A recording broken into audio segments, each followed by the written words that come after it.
ti presenti, Allora, mi dici che classe fai e di che scuola. allora, mi chiamo Siciliano Guido, frequento la scuola Belzoni di Padova.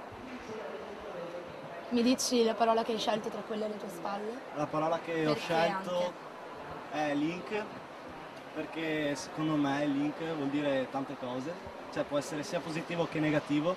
Cosa vuol dire in italiano? Lo sai? Link vuol dire collegamento e il link lo troviamo in internet, cioè legato alla parola So che ti internet. prendono in giro qui alle tue spalle, però alle mie spalle in realtà, ma tu non ascoltarmi. Va bene.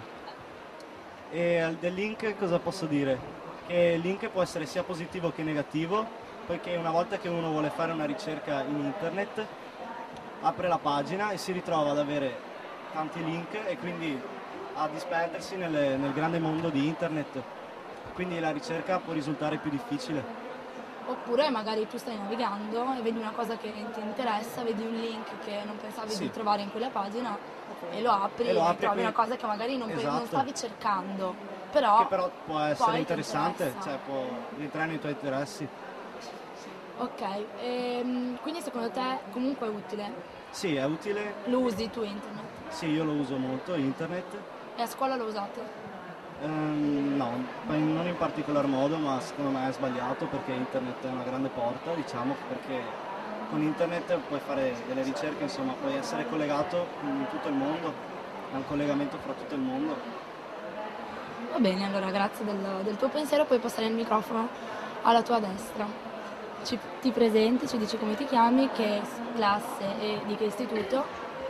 Ciao, sono Alessia D'Amico, frequento l'Istituto Tecnico Statale per Geometri Belzoni di Padova. E... Siete in classe insieme? Sì. Ci dici la tua parola? La Perché parola l'hai che ho scelta? scelto è palmare. E il palmare l'ho scelto perché è intanto è uno penso degli argomenti più facili di cui parlare. È un, Ce l'hai Palmare tu? Cioè tu hai un telefonino che si connette a internet o no? Sì, ho un telefono che si connette ad internet e Ed è utile? è utile nel momento in cui non sei a casa, non hai il computer a portata di mano. Ma non rischi di diventare internet dipendente così? Cioè ogni 5 minuti apri il BlackBerry, schiacci, chatti, controlli l'email. C'è il pericolo di avere il fatto di avere sempre il telefono a portata di mano con internet è diciamo tra virgolette più pericoloso perché sai benissimo di poter andare in internet ogni volta che vuoi, nel momento che vuoi. Però insomma non è che vai a pensarci. Però comunque è utile. Cioè Sì, non è so, magari utile. non sai una cosa, in un momento sei per strada, ti viene una curiosità, apri Google Puoi e aprire il cerchi, no? telefono e andare a vedere. Va bene, grazie ragazzi della vostra opinione. Ciao. Ciao.